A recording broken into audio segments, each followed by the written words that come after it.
Next we deal with our analog MOS circuit.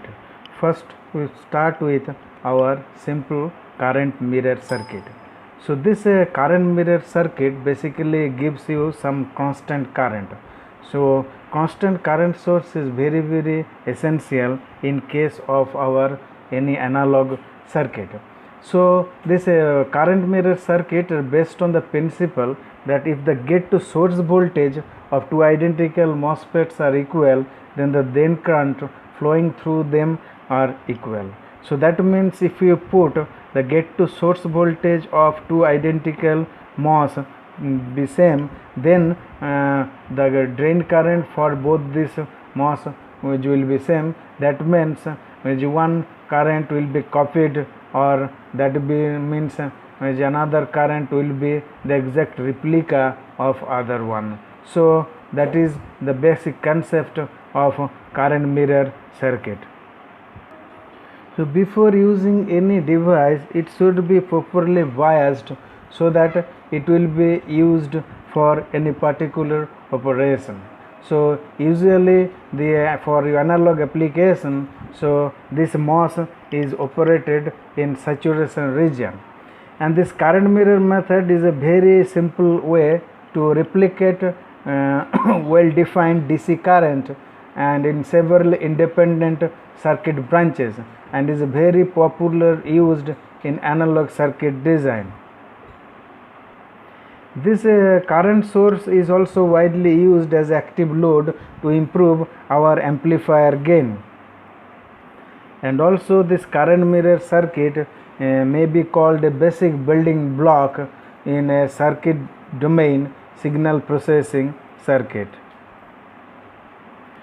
Next, this slide shows that how the current source be realized from a MOSFET. If VGS is fixed, so there will be some drain current ID flowing through this drain, and this MOSFET will be operated in that saturation region. Then your drain current will be fixed. If VD set to keep this transistor in saturation region, if your MOSFET will be in saturation region, so the drain current will be fixed. So that means the drain current will be also saturated. So the fixed drain current will flow through that MOSFET transistor. Next slide shows a simple basic circuit realization. Circuit realization for current source. So here this resistor divider R1 and R2 will provide the gate voltage, and I out equal to ID2, that means transistor M2 will represent that transistor, and current output current I out will be equal to ID2. So this represent the simple expression for our drain current. And the note that in this case the circuit is sensitive to power supply voltage. If there will be any variation of VDD, that means the gate voltage will be changing, so that the current will be also changing. And the circuit is sensitive to the power supply voltage, VDD, and your threshold voltage VTH. So from this circuit we can note that this threshold voltage may vary from 50 to 100 millivolt. That will depend upon the wafer structure. Next one is that mu n and VTH also depends upon the temperature. So for a good analog design, so your circuit should be such that it will be independent of supply voltage variation and temperature variation, and also independent of your process technology. So these three dependencies are termed as PVT. P represent your process, V represent your voltage, and T represent your temperature. So PVT variation. So for good design you have to restrict this PVT variation. If PVT variation is very less, then that means your circuit design is perfect. Now the basic concept of our actual current mirror circuit is that to copying some current, reference current. If we use a two identical MOS device that have equal gate to source voltage and operate in a saturation region, then that means these two devices will carry equal current. If one device is representing some reference, so that reference current will be reflected to that our other devices. In this current mirror circuit, what we did here, just resistance from this. If you look at the resistive load or resistive divider circuit, we just replace that resistance R2 with some diode connected MOS M1. So in this case, drain voltage VD1 equal to VG1 according to this figure, and VTH1 greater than 0. So we can write that VDS1 equal to VGS1, get to source voltage of MOS 1, that will be greater than VGS1 minus VTH1. So that means M1 will be in always saturation region, because this gate is always connected to that drain, and that transistor will be always in saturation region, and the drain current of this MOS is represented by this expression, and that will also be equal to, in terms of voltage, VDD minus VGS1 by R. So this is basically a cubic equation, and if you solve this cubic equation, you can find out the gate to source voltage VGS, and also the value of R can be calculated.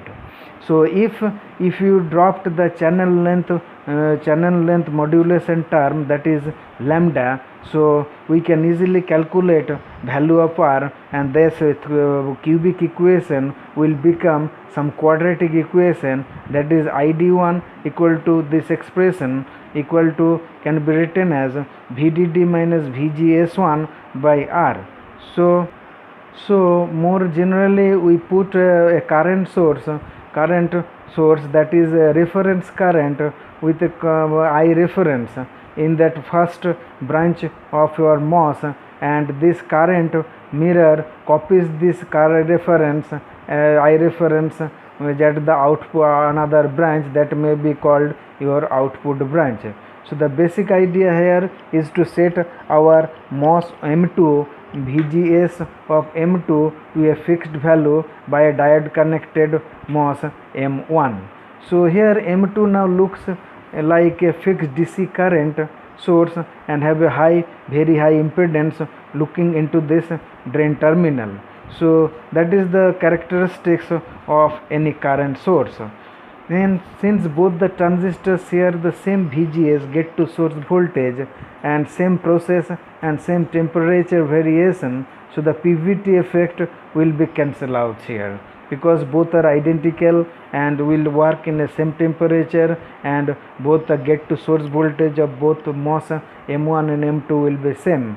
So that means here PVT effect can be nullified, and this current source simply utilize a match device to cancel this PVT effect. So this is a simple way or usual way in analog circuit to deal with this PVT effect. Next, move on to how to analyze this current mirror circuit. So if you include this channel length modulation lambda, then drain current ID1 of MOS M1 and drain current ID2 of MOS M2 are given by these two expressions.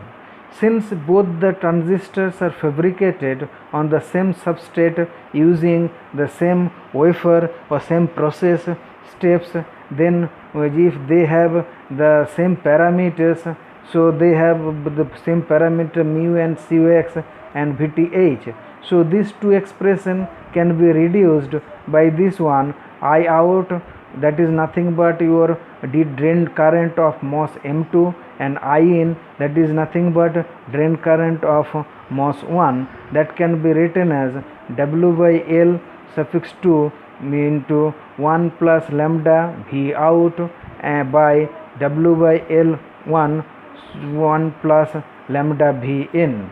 So this is the simple expression for these two output current ratio of output current to the input current, that means ID out ID 2 by ID 1.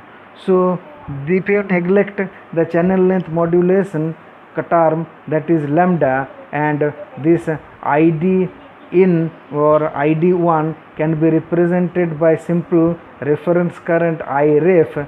So this expression will reduced for your Iref, this one, and for I out, that is nothing but our ID2 reduces this. If you take this both the VGS and VTH, VGS1 equal to VGS2 and VTH1 equal to VTH2, then we get a reduced expression for I out equal to W by L Iref into Iref by W by L N1. This W by L2 by W by L1 into Iref.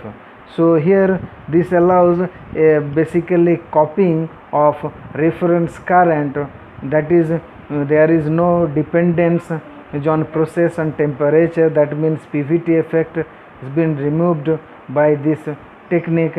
And if you use two identical MOS, then we can write I out equal to Iref. So this is for your simple expression for our current mirror circuit. So next term shows some current mirror circuit using some more transistor to make a several output currents. If both the all the transistor have same VGS, hence so there was this VGS, so that means this can be represented as a simple current mirror circuit. All the current will copy the current Iref. So the general expression can be given as ID n equal to W by L suffix n by W by L suffix 1 into Iref, where Iref is the reference current as shown in the figure. Next one, we have to think about some parameters that will decide the function of our current mirror circuit. So this is called our current mirror specification, and the current gain error definition for our current mirror circuit is given by E equal to I out minus I out ideal by I out ideal. There are two types of errors occurred. One is called systematic error, that is error caused by circuit structure, and random error caused by process variation. These two types of error are commonly seen in many analog circuits. So our aim is to minimize this systematic error and random error. Now let us try to find out the value of this error by using a simple expression and using this current mirror circuit. In this case, VGS1 equal to VGS2, and assuming both the threshold voltage of this MOSFETs are same, that is VTH1 equal to VTH2, then I out by I in is given by this expression, and the output resistance of this current source is the output resistance of M2, that is nothing but R naught equal to 1 by lambda ID2 1 by lambda I out. So since the large is L is large, so the lambda effect is reduced and the output resistance would be high. So in this case, ideal case, I out ideal equal to W by L which is suffix 2 by W by L suffix 1 in E I in. So you can calculate E, that error will be equal to I out by I out ideal by I out minus I out ideal by I out ideal. So we put that expression and simplify, we will get lambda into V out minus V in. Next, this simple structure show how the mismatch of these devices will take place due to overreaching process, due to some lateral diffusion under SiO2 mask, due to some misalignment of some diffusion layer. These are all shown in the figure. You can easily understand how the fabrication process mismatch will take place for two devices or two MOSes. Now from the expression of that error, E equal to lambda V out minus V in. So to reduce that value, the key element, if you put V out equal to V in, then the current gain systematic error can be reduced to 0. So how to achieve this one? One straightforward method is that if one extra MOSFET is connected with M2 and fix the drain voltage of M2 to V in, then this type of arrangement is called a cascade MOSFET, cascade arrangement. So in this simple circuit, extra MOS M4 is connected.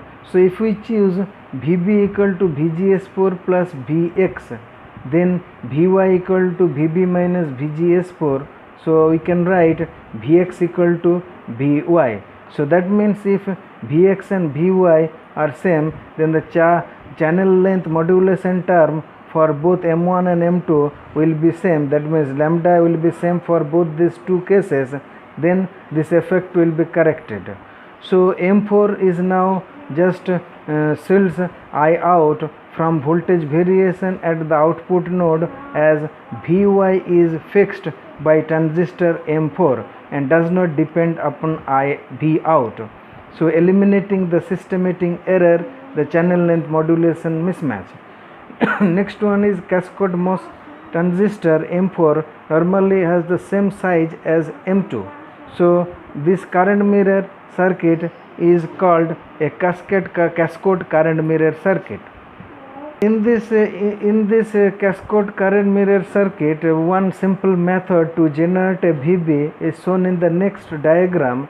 Here one simple way to achieve exact replica of M4 in the left branch using a simple diode connected MOS M3 and utilize the gate voltage of M3 as a VB as shown in the figure. So M3 is another diode connected MOS and VB we are getting from this M3 MOSFET. This arrangement is shown in the figure. So this is the process of generating the voltage VB of this cascade current mirror circuit. So that's all about our today's class. Thank you.